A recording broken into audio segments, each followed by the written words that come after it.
warahmatullahi wabarakatuh. Alhamdulillah rabbil alamin wa bihi nasta'in ala umuri dunya waddin. Assalatu wassalamu ala asrofil anbiya'i wal mursalin wa ala alihi washabbihi ajmain amma ba'du. Yang Bapak banggakan para pejuang-pejuang masa depan. Baik, alhamdulillah kali ini kita akan belajar prakarya aspek kerajinan ataupun KD 3.1 ya, yang dimana nanti Bapak akan menjelaskan di pembukaan ini tujuan pembelajarannya, kegiatan pembelajaran, kemudian penilaian ya. Nah, di sini Bapak akan menjelaskan tentang aspek kerajinan. Aspek kerajinan dari prakarya. Baik, alhamdulillah kita langsung saja ya, next.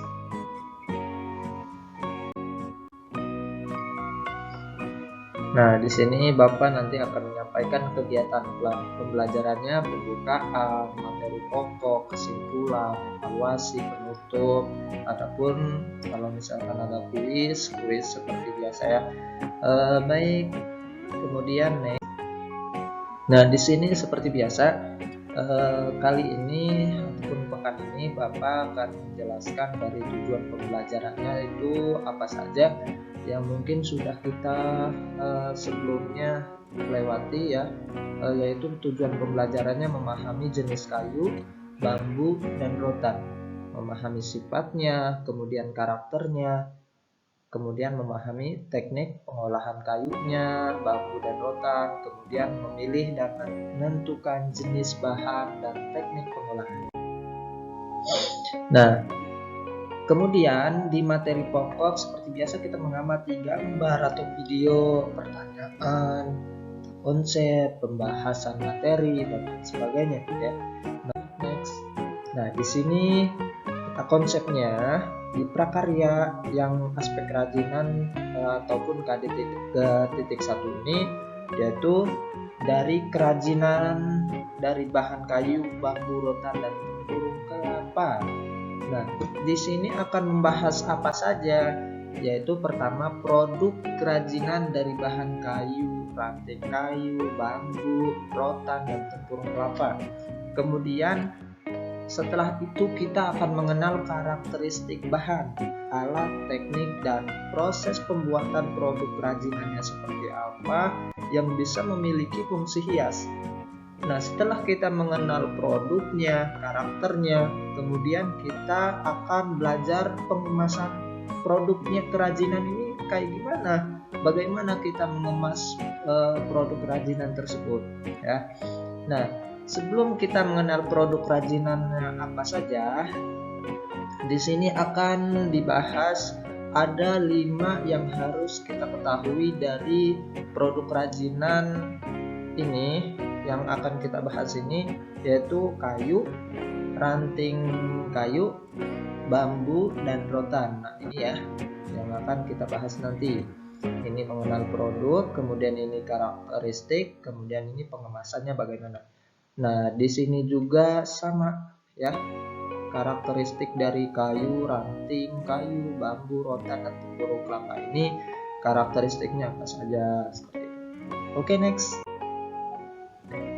Nah, di sini produk kerajinan dari bahan kayu, bambu, rotan, dan tempurung kelapa ya. Pertama kita akan mengenal kayu terlebih dahulu. Kayu itu apa sih Pak gitu kan. Kayu itu ya, pasti semua kita tahu ya, kayu itu sangatlah sumber daya alam yang bisa kita temukan di berbagai daerah, khususnya Indonesia, negara kita ya. Nah, kalaupun di prakarya ini kita akan membahas tentang produk kerajinan dari bahan kayu tersebut. Oke. Kerajinan kayu. Kerajinan kayu ini biasa kita sebut yaitu woodcraft ya. Woodcraft merupakan produk yang sudah lama ditekuni oleh masyarakat Indonesia. Jadi kita sudah mengenal ataupun sudah kita ketahui dahulu ya, ataupun sudah lama sekali itu masyarakat Indonesia menggunakan kayu itu berbagai kerajinan ya, dibentuk banyak kerajinan seperti itu. Kemudian setiap daerah memiliki motif kayu atau corak ukir kayu yang mempunyai nilai keindahan dan keunikan tersendiri. Jadi setiap daerah itu memiliki ciri khasnya masing-masing ya, memiliki motif. Kalau misalkan di kain itu motif batiknya seperti apa kayak gitu ya. Jadi di kayu pun bentuk dan keunikan di wilayah sendiri itu mempunyai khasnya masing-masing ya. Bagaimana kerajinan di daerah Jawa, Sumatera ataupun dan lain sebagainya ya, itu memiliki masing-masing. Nah, ini salah satu macam kayu, diantaranya kayu jati, mahoni, pinus, sawo, nangka, dan kelapa. Nah, ini yang biasa kita kenali ataupun kita ketahui jenis atau macam-macam kayu yang biasa dijadikan sebuah kerajinan ya. Jati, mahoni, pinus, sawo, nangka, dan kelapa. Oke, next. Nah, setelah itu ini adalah salah satu contoh dari produk kerajinan kayu ya, dimana di sini ada hiasan topeng dari kayu jati. Nah, kayak gini, bagus kan guys? Oke, ya bagus kan kak? Di sini juga ada miniatur perahu yang diproduksi dari bahan kayu. Ini miniatur yang biasa kita ketemui ataupun kita biasa temukan di mana ya? Di wisata-wisata seperti itu kak ya, pernah ya? Pasti pernah, dan pasti ada yang mengoleksi di rumahnya masing-masing. Nah, inilah salah satu contoh produk kerajinan dari bahan kayu. Nah, setelah itu kita mengenal ranting kayu. Setelah kayu, ada pun ranting kayu. Ranting kayu itu apa sih gitu kan? Ranting kayu itu ini bagian pohon kayu yang bercabang dari ukuran kecil hingga besar. Jadi ranting kayu itu seperti kita ketahui ya, pasti tahu ada pohon, kemudian ini ibarat pohon, kemudian ada cabangnya, ranting kayunya ya. Nah, banyak ranting kayunya, ada ranting kayu yang besar, ada ranting kayu yang kecil-kecil, seperti tergantung pohon yang masing-masing ya. Oke, kemudian apa sih tekniknya? Teknik yang digunakan dalam proses pembuatan kerajinan dari ranting kayu itu adalah konstruksi atau constructing ya. Konstruksi itu apa ya? Nah, di sini teknik konstruksi adalah teknik yang menggabungkan. Jadi kita mau menggabungkan ranting-ranting kayu menjadi sebuah kerajinan ya, menjadi sebuah frame ataupun bingkai dari ranting kayu ya, bingkai kaca maupun bingkai foto ya. Oke, kita lihat contohnya ya. Nah, di sini ada contoh dari ranting kayu ya. Di sini contohnya yaitu bingkai cermin dari ranting kayu. Wah, ini kreatif ya. Jadi ini terbuatnya dari ranting kayu nih ya. Ranting kayu, kemudian ada cerminnya. Nah, ini adalah salah satu bentuk kerajinan dari ranting kayu. Nah, ini kayu-kayu yang kecil ya, kayu-kayu yang kecil jadi dibuat untuk bingkai. Sementara yang ranting kayunya yang besar itu adalah contohnya seperti ini kak, gambar yang kedua nih ya. Ini tadi gambar yang pertama, gambar yang kedua ini ranting-ranting kayu yang pohon besar ya. Di sini dimanfaatkan menjadi meja dan kursi. Ini contohnya. Wah, unik sekali ya. Jadi kreatif banget ya. Jadi bisa jadi kursi, jadi meja seperti itu dari ranting kayu yang pohonnya besar. Oke, setelah kita mengenal kayu, ranting kayu, kemudian bambu ya. Nah, di sini bambu yaitu ketersediaan bambu itu tidak akan habis selama kita selalu menjaga dan melestarikannya. Nah, di Indonesia ini selain kayu ya, kemudian ada pun bambu. Nah, bambu ini kita lestarikan agar bisa selalu terjaga dan selalu tetap tetap lestari ataupun tidak punah seperti itu ya, asalkan kita mau menjaganya dan melestarikannya ya. Bambu ini banyak manfaatnya dan bisa berbagai produk kerajinan dibuat dari pohon bambu. Nah, akan tetapi bambu ini juga harus mempunyai syarat untuk dijadikan sebuah kerajinan, yaitu apa? Bambunya tidak terlalu tua dan tidak terlalu muda. Jadi bambu yang sedang ya, tidak tua, tidak muda ya, seperti itu. Itu syarat untuk bambu. Nah, bambu ini juga merupakan tanaman yang dapat tumbuh subur di wilayah tropis ya. Oke, next. Wah, ini salah satu contoh kerajinan dari bambu ya. Ini ada gambar 1, ada gambar 2. Kira-kira gambar 1 apa? Bonggol bambu ya. Ini dari potongan-potongan bambu ini dimanfaatkan menjadi sebuah kerajinan, menjadi bingkai foto. Di sini foto kakak atau foto kalian ya, seperti inilah.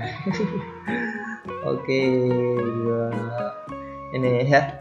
Jadi di sini bingkai foto dari tanaman bambu ya, kerajinan bambu seperti ini. Bagus sekali ya, keren, kreatif. Oke, selain itu juga ada hiasan lampu yang diproduksi dari bahan bambu. Wah, kreatif ya, kreatif sekali nih, hiasan bambu ya dijadikan sebuah hiasan lampu. Wah, hebat. Oke, next, rotan. Nah, sekarang rotan ini apa sih? Jenis tanaman pinang-pinangan yang hidup memanjat atau merambat ya. Jadi tanamannya yang merambat, memanjat ke atas ya, ke samping, pokoknya merambat kemana-mana ya. Rotan ini dan tumbuh baik di alam tropis. Baik dari tanaman rotan yang paling banyak dimanfaatkan untuk membuat kerajinannya adalah batangnya ya. Jadi rotan ini dibentuk kerajinannya itu batangnya. Nah, getah rotan juga bisa bermanfaat, dapat digunakan sebagai bahan baku pewarnaan pada industri keramik dan farmasi. Getah rotan ini juga ada manfaatnya ya, biasa dipakai untuk bahan pewarna pada industri keramik dan farmasi ya. Oke, selanjutnya, wah, ini salah satu contohnya ya, salah satu contoh dari produk kerajinan yang terbuat dari bahan rotan ya. Di sini ada kursi ya, ada kursi dan juga ada tas. Tas ini dianyam ya, anyaman rotan. Tekniknya anyam ya, anyaman dianyam anyaman rotan. Kemudian ada juga kursi seperti ini, sama teknik untuk rotan ini adalah dianyam ya. Nah, ini kursi yang terbuat dari bahan rotan memiliki kesan ringan, unik dan dinamis. Kreatif benar ya. No life without skill. Oke, jadi kita harus kreatif dalam membuat sesuatu selama kita masih hidup di dunia ini ya. Oke, terima kasih. Kemudian selanjutnya adalah terakhir, tempurung kelapa. Tempurung kelapa ini pasti kalian juga sudah tahu ya, apa itu tempurung kelapa. Buah kelapa yang telah diambil dagingnya akan menyisakan sebuah tempurung dan serabut yang dapat dijadikan sebuah kerajinan ya. Nah, tempurung kelapa ini berpotensi menjadi aneka kerajinan tangan yang bernilai seni.